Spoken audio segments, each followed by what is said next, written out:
Hey, everybody, welcome to the NC State Insider Podcast. I'm your host and lead beat writer for NC State on SI, Tucker Sennett, here joined by my fellow NC State on SI writer, football expert, the GOAT, many have called Daniel Rios. Daniel, how are we doing today? You know, obviously, thanks for having me. Love the introduction. I think I am the GOAT, respectfully. I gotta play into that a little bit. So Good, good. everything I say in the next 10 minutes will be 100% true. All right. Well, if you're unfamiliar with Daniel's work so far and his work prior to joining NC State on SI, Daniel is something of a draft pro. He attended the combine a year ago. This guy watches a lot of film. He knows his stuff. So we figured today we'll talk a little bit about the pro potential of some of the guys on the 2025 NC State football roster.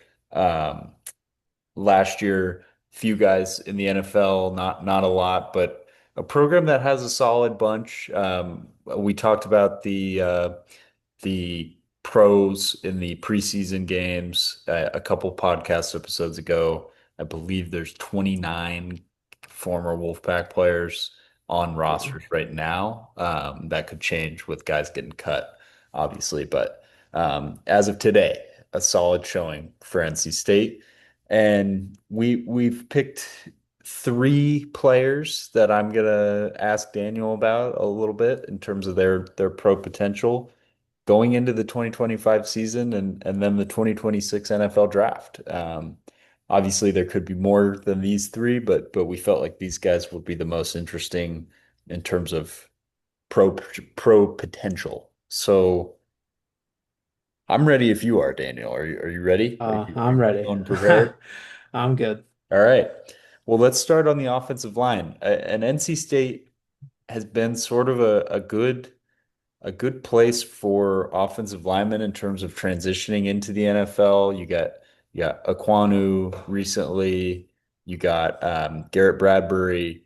You got there's a few others and Anthony Anthony Belton. Belton from Yeah. last year's team on the Packers. So let's talk about his replacement. How about that? That makes it easier. Yeah. His peak, redshirt junior. He's going to be transitioning positions this year from right tackle to left tackle, so he's going to be CJ Bailey's blindside blocker. Um, Give us the rundown, Dan, and then I'll ask you some questions. Yeah, well, first off, he's 6'4", 308 pounds, so he's certainly huge. Watching Anthony Belton coming out last year. I saw their right tackle. Obviously at the time I didn't know who Peak was, and I was like, that guy basically matches up with, Anthony Belton, who also is huge in his own right. But I think this the biggest thing is him moving over to the left tackle. I think there's a lot of intriguing parts with this game. He's definitely a big body. I think where he kind of struggles sometimes is he doesn't have the kind of he struggles against speed a little bit around the edge. If someone's a little bit faster and can get around him, he uses bend to get around him. He doesn't really have quite the, short area quickness you kind of want from a tackle. And I think just sometimes, out in the zone scheme that NC State ran last year, a couple times he's a little bit slow getting out of his stance, and he kind of has a tendency to lean forward and be a little bit too high with his pads while engaging defenders. So just a little bit of things to kind of work on, but he definitely is certainly athletic. Reportedly runs a 4.86 40-yard dash, which at that size, you can imagine how scary that must look. He's moving. He reportedly can move. I didn't really see that too much on his tape, but let's see how, this next season kind of goes, for him. But I'm very intrigued to see how he can take the move to left tackle. Yeah, and he's gotten rave reviews in fall camp, and one thing people have talked about is he's had really great success in the strength program, adding weight and size. Do you think that'll contribute positively to his NFL aspirations? I know the NFL.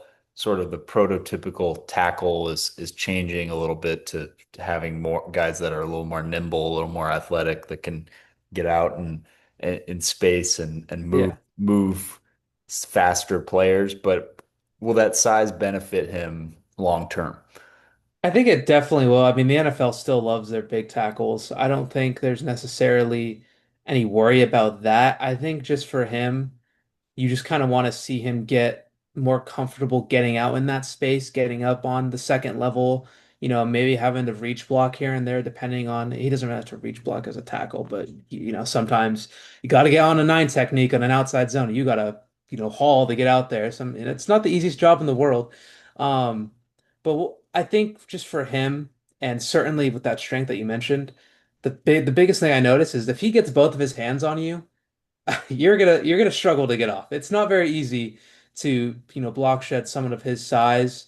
I think just maybe just clean up some of his technique, obviously. I think he doesn't have the most natural bend as a pass blocker. So essentially just when someone kind of bull rushes him a little bit, he doesn't have that, natural way to kind of bend back and be able to kind of keep his stance while his body's kind of like, bent. Like I can't do it. I don't even know why I just tried to do that, but it's essentially you get it if I I had got like a visual thing, but yeah, I think it's not as natural, but I think that's where the weight room comes in. That's just being more, getting that core strength up, especially, I've seen some reports and he's been working this offseason, so I'm very excited to see. And still he's only allowed 18 pressures and two sacks, last season, and that was that right. So definitely we'll see how he handles it at left, but will be some worthy edge rushers that will test him this year. So very exciting to see. Definitely offensive line coach Garrett Tujay, one of my favorite names on the coaching staff. Garrett Yeah. Tujay, definitely his monster on this defensive line. This guy is sort of the key to Oh that yeah. unit this year. Um, our next guy on the pro potential list. Probably the best player. Well, he is the best player on this NC State roster, and definitely the most intriguing when it comes to pro potential. Tight end Justin Jolie in his senior season. It'll be his second year with the Wolfpack after coming over from UConn. There's no shortage of good things to say about this kid. Oh yeah. 100%. And like you kind of mentioned how the NFL is kind of moving towards a more nimble tackle. They're kind of moving towards this, receiving tight end kind of era. You just saw Tyler Warren, Colson Loveland I was last year. you Bro. you beat me to my question because my first question was Oh going to be, no. what do you think this influx of pass catching tight ends is going to help him? Yeah, well, I guess, we're pre-firing the questions here. I was just gonna say Warren Loveland last year. You saw Brock Bowers a year ago, guys like, and it's been an upward trend, you saw, the TJ Hawkinsons, for people who play fantasy football, the ever so what could have been in Kyle Pitts. Maybe this is the year. Who knows? But I mean, it's just these big athletic guys who can get out in space. Jolly's 6'3", 263 pounds. I just wrote an article yesterday just highlighting his contested catching ability. It's special. He really knows when he's open. He knows that even if he has half a step on a guy, as long as Bailey can just put it up there, he's gonna come down with it. He's an elusive route runner. I think just for him, his ability just to quickly get out of his breaks at that size is truly special. And it's no secret that Jolly or Jolie will be coming out this next year. He's been getting all these preseason accolades. PFF currently has him at number 146 on their big board for 2026. So there's no secret. I think the NFL certainly knows that he's coming next year, and with another good year with Bailey, he certainly can push his way up to those higher rounds. Do you think that and I know they've talked a little bit in the fall camp so far about his blocking ability improving. Do you think that that's really that big of a turnoff with so many guys in the NFL now that are just like either terrible blockers or just don't even Yeah. block? No, I don't think it hurts him at all because Colson Loveland went 10 overall to the Bears, and respectfully, he could not block to save his life. He's just a primary receiving tight end. Um, I mean, obviously guys like Tyler Warren and Brock Bowers, they showcase the ability to be able to block Warren more than Bowers a little bit, but I think as long as you can kind of just get the job done, we're not looking for Gronk level blocking. We're not looking for things like that. I mean, arguably the best tight end of all time, isn't the best blocker in Travis Kelce. That's up for debate, but um, I don't think it matters too much to these teams. As long as you can just put a hat on a hat and go make cool catches, I think, he'll be fine. So, obviously you want it to be good, but my whole thing is if Colson Loveland can go at number 10 overall, I'm not saying Jolie will go that high, but he should be fine in the NFL. Okay. Okay. Good to know. Good to know. Exciting for Wolfpack fans who I'm sure are ready for to watch him this season and then enjoy him for many years Yeah. to come.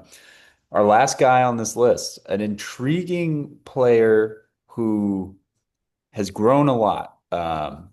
Linebacker Sean Brown, a guy who transitioned from safety to linebacker over the last year. Um, has he could put a head on a head if you know what I mean. He this guy is a tackle machine. Definitely some deficiencies early in the transition, but he cleaned those up. And figures to be the best or one of the two best linebackers on a weaker group of linebackers. But this is a group that really needs to step up if the Wolfpack defense is going to be better this year. Tell us a little bit about Brown's NFL potential, Daniel.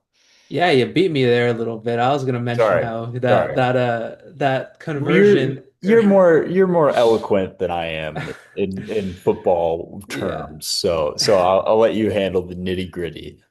Yeah, that conversion to safety to the linebacker. We're seeing a guy like Jamal Adams in the NFL do it right now.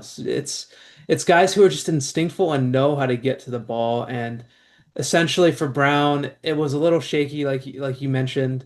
But still, watching him, he just has that natural knack for wanting to get to the ball, wanting to chase down ball carriers. And there were a couple times where, his run fits were a little bit off. He'd guess he'd be like, "Oh, it's coming to the front side B gap," and realistically, he gave up the cutback lane, and backs would be able to cut back up the field.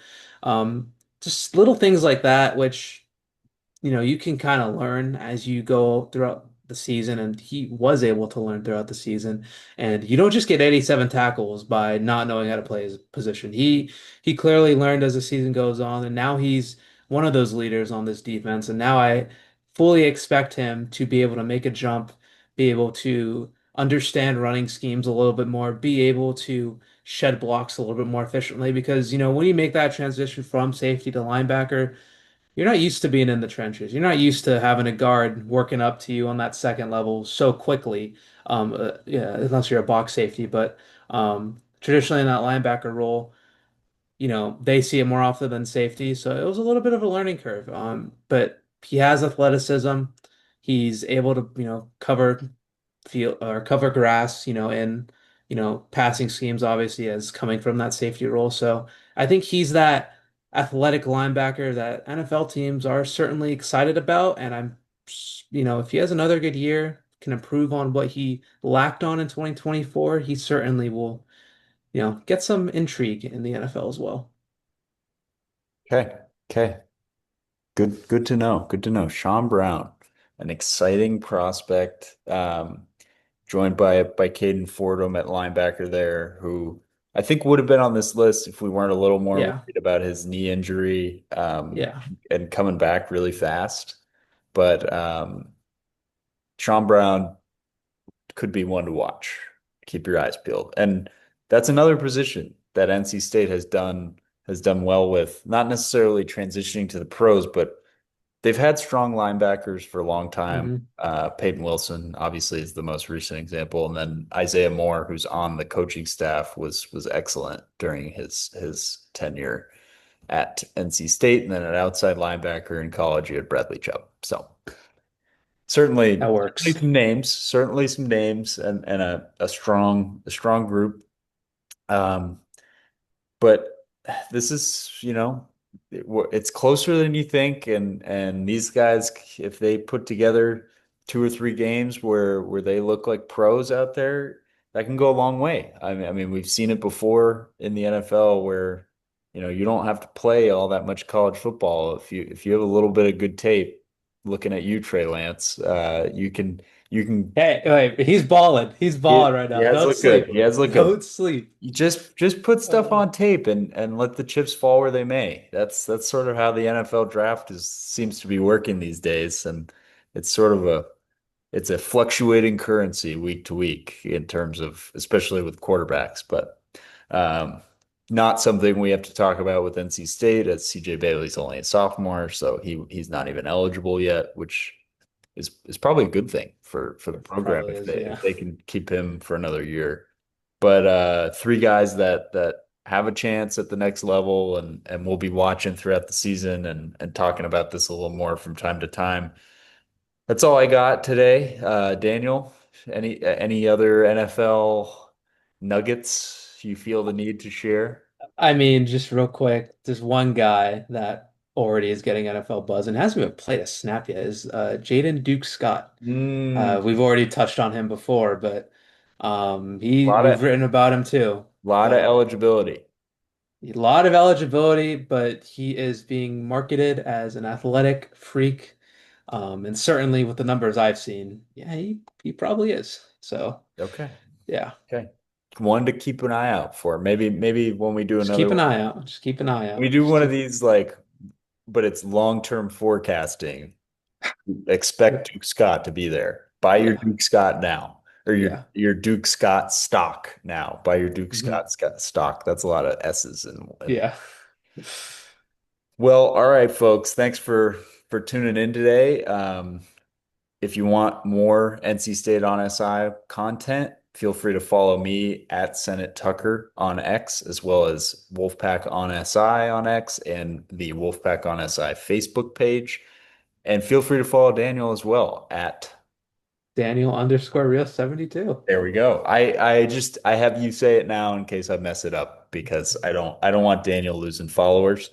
And yeah, a lot of great stuff coming out in the next couple of weeks. Daniel and I will get back together soon and talk a little more ball.